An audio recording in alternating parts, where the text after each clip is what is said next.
মরার পরে কাজে লাগবে একবার ভাবলি না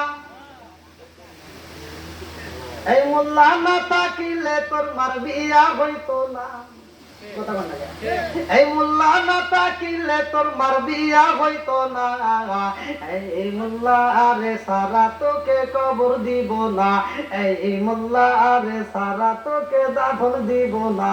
এই মোল্লা আরে সারা তোকে কবর দিব না তোর মা বাবা যেই দিন যাইব এই দুনিয়া ছেড়ে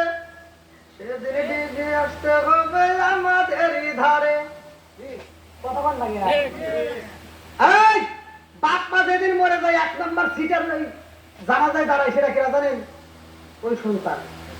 অন্যান্য লোক যাই কিছু পরে পরে মোটামুটি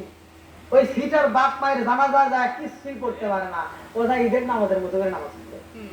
কথা বল না কে তাহলে বাপ মা মরছে সেই জানাজায় এক নাম্বার সিটার তার সন্তান আপন সন্তান জানাজার নামাজের নিয়মই জানে না এটা সিটিআর কথা বল না কে